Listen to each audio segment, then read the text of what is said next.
Hello ladies and gentlemen, this is Deja Vu and I am bringing you another audio commentary of the Shin Bank Pro League 0809 Round 4 Week 4. This is going to be everybody's favorite team, ROKAF, the Korean Air Force, and WeMade Fox. And Ace is actually in a very interesting position that they don't find themselves in often. They already have 2 wins in this round of the Pro League, which is more than any other round they've had so far. And they already won their previous match this week, which means that this is going to be the first time this season they have a chance to take 2 matches in 1 week, which would be really awesome if they can pull this off. I'm really pulling for them. I don't care if the 2 wins come against Eastro and WeMade Fox, the next 2 worst teams. I don't care. It would still be sweet for Air Force Ace, and hopefully they can get this win and use that as a springboard to do some more damage in the Pro League. That'd be pretty sweet if we can see them pull out some wins and pull out some upsets, is what they really are. This first set is going to be on Battle Royale. For WeMade Fox on the left, we have Shine Cow, who's an up-and-coming Zerg, I think. He hasn't played a lot of games, but he has shown that he's got some good game. He's got some good skill there. And he's 46% overall, which is pretty decent for a new player, and 2-1 versus Zerg, so that gives him a 67% win rate, but yeah, he's 2-1. That's a more accurate description of what he is. We are going to have Shine Cow in the bottom right there in purple, and for Air Force Ace in the top left in red, it's going to be Oversky. Oversky, big time veteran. He's a pretty darn good player in his own right. He's about 49% overall, 46% versus Zerg. Yeah, he's pretty darn good. We'll see what these players decide to go with. I'm expecting the overpool with gas, overgas with pool build, one or the other, almost the same thing. And yeah, and I think a lot of what it comes down to on Battle Royale is what you do with your initial Zerglings. We've seen with the 6 Zerglings that you have initially, sometimes players have been going for an initial rush on their opponent's assimilators, taking their opponent's assimilators down, then going for the side disruptor to the side, or sometimes they're just using their Zerglings to take down their own assimilators and then sort of turtle up and go straight to Mutalisks and just defend that Zelnaga Temple into their natural. I've seen both strats have been viable, both strats have worked, both strats have failed, so yeah, we'll see what these players decide to do and if they can maybe surprise the other. It's pretty difficult. This map is really small, and the Overlords get there really quickly, so which is why we see the overpool build so much, just because the 9 pool is not nearly fast enough in terms of getting Zerglings out to get to your opponent's base before they're ready, and you can't really do 12 pool or 12 hatch because an overpool, which is the normal, it will get Zerglings out in time to do some damage, and you really don't want to risk that, especially in a ZVZ. So yeah, we are going to see similar builds from both of them. For Shine Cow, we have over pool into gas, and then for Oversky, we've got over gas into pool. So shouldn't be too much of a difference. Shine Cow will get his layer up slightly earlier, maybe 10-15 seconds, and then Oversky will follow up. I don't think that he'll be falling behind or anything, and he will have more gas, so he should be able to get some more Scourge up earlier if he wants to do it that way. And yeah, Oversky looking pretty confident, looking pretty calm. Actually, most of the Air Force Ace guys, even when they play, even when they're out of shape and everything, they look pretty calm. They don't look tense, even when whether they win or lose. They pretty much look like the same. They're very stoic, which is definitely good to see out of your military. You don't really want to see your military men going frantic or losing their cool, I suppose. If you did, that'd probably be a little bit disturbing. And the first Zerglings should be coming out pretty soon here. As soon as that spawning pool finishes for Oversky, he'll be making his lair and his Zerglings. Yeah, there's his lair and there is Zerglings. And Shine Cow should have Zerglings out very shortly. Yeah, there they are. He's made 4, and we'll see whether any of those eggs are drones, and he's deciding to cut some of the traditional 6 Zerglings, or if he's actually going to go for the normal mount, and it was just a delayed egg. Yeah, that was just a delayed egg. That will be 6 Zerglings still. 6 Zerglings now out for Oversky as well.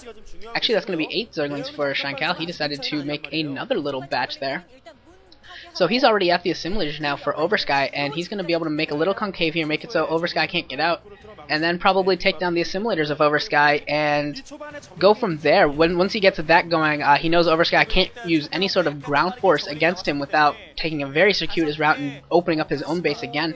So probably Oversky will actually, Oversky's doing something very different. He's throwing up a hatchery there at his choke between his main and his natural, and he's going to use that to mine gas, but I think that might actually be far enough that 3 drones won't be completely efficient. It'll be slightly easier to defend because you don't it'll be somewhat closer to your main, and the spire's going down for both players, and you can use that one choke to guard against any sort of ground attack. But at the same time, I don't know the fact that he's going to probably be losing some efficiency there in gathering gas. I don't know if it'll be worth it. We'll see. We'll see what he does here. I mean, he must feel so, otherwise he obviously wouldn't do it. And Shankal also setting up for an expansion at his base. And the assimilators are now down for Oversky. And Shankal did lose one Zergling there in the micro fight there. Didn't really, wasn't really paying attention, or probably just didn't care. Just want to get that assimilator down and get out. And it looks like he's moving to the side disruptor, and he's taking that down now. The spires for both players, I believe, are about 2/3 down. I saw the one for Shankal, assuming that Oversky is approximately the same place. Shankal actually moved over. Oh, interesting. That might actually be an interesting play there, because Shankal moved up to the natural to look for a hatchery, didn't see it. And I don't know if he knows about, and didn't see it, and I don't know if he knows about that Oversky has that hatchery going down at that at the choke there. Shankal has destroyed the side disruptor in the middle, but he's actually not moving towards the Xel'Naga temple to take that down and try and get into Oversky's base. Instead, he's running back to I don't know what, but his hatchery is also up, and he started an assimilator that at his natural, and I assume, or extractor, and I assume that Oversky has started his extractor. Yeah, Oversky has started his extractor as well. And yeah, we'll see what these players decide to do. We should be seeing some Mutalisks coming out pretty soon, and we will start going into the air fight. And oddly enough, I'm actually very surprised that Shankal hasn't decided to go for any sort of a ground attack. He's built a lot of Scourge to start. This is what we saw Jaedong do actually against Luxury, I believe. Maybe it was Yarnak. No, I think it was Luxury. He just produced a lot of Scourge at the beginning and caught the Mutalisk off right off the bat. And actually, Oversky did a good job there with his Scourge. He used 1 or 2 Scourge to take out like 4 Scourge for Shankal, and actually Oversky doing some bad Mutomicro. All of his Mutalisks got hit by the Scourge. One actually went down, and all of his are damaged so much. Those were actually really good. The last 2 or 3 Scourge there were really good for Shankal. But originally what I was saying is that, yeah, he had 1 Scourge take down about 4 for Oversky, which is pretty, he took down 4 of Shankal's Scourges, which is definitely a great trade-off for him. And Shine has his Zerglings on the outside of the map. I'm not really sure what he's doing with them. He really should either clear up the side or use them for something, take down the temple or something. And Oversky coming into Shankal's base. This is going to be interesting to see whether or not he can get any drones, and he hasn't got a drone yet. I think he was targeting the lair, oddly enough. I don't think he got any drones. And now the Mutalisk and Scourge for Shankal are going to usher him away. But he got no drone kills, which is very odd. I thought that he would have been able to get at least 1 drone kill in that time period that he had, but fortunately not. And none of the only one of the drones looks damaged, maybe 2 of them. And now Oversky is returning to his base, going to pick up some more Mutalisk and Scourge, and I think is that Casey? I think that's Casey. Not positive. And Oversky found Shankal's Zerglings outside of his temple and took them down. Actually, it looks like yeah, the Xel'Naga temple is down for Oversky, so his Zerglings are out in the middle of the map now, over to the right there, and they're gonna head back into the middle, and he's going to he might not even know that the assimilators for Shankal are down already, and both players just stacking up their Mutalisks, just storing them up, and not really using them quite yet. And Shankal's gonna find these Zerglings for Oversky, take them down real fast. Not a big deal here. We might be seeing an air fight soon. I hope so. I'd like to see the micro of both of these players. And one thing to note also is that Oversky's gas is being less efficient. Those 3 drones are not at the efficiency rate. And Oversky into the base of Shankal took down 1 drone. Should be able to take down more, but now Shankal going back into Oversky's base and also picking up some drones. Now, they're pretty much canceling each other out, destroying a ton of drones. Both players destroying a ton of drones. A ton of Scourge coming in for Shankal to usher away these Mutalisks for Oversky. We'll see how his micro is. He's taking a bunch of hits, but he also killed a few. I think he might have lost 1 or 2 Mutalisks. It doesn't look like it was too bad.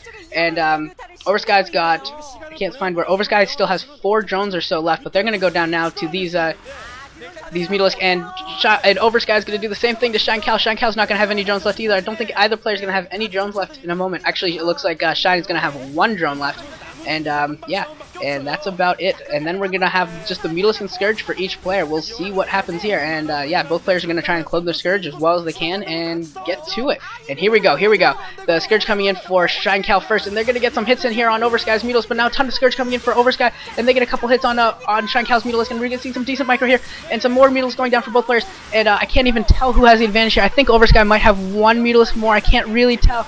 No, it doesn't look like the way. No. Oversky is definitely losing in Mutalisks. He's definitely down 1 or 2 Mutalisks there, and he has no Mutalisks left. And there's the GG for Oversky. That is disappointing. I thought he was going to pull that victory out. I was really pushing for him, but yeah, it looks like Shankal's going to take down that ZVZ. He's going to go to 3-1, 75% for him for his first 4 ZVZs. So congratulations to him.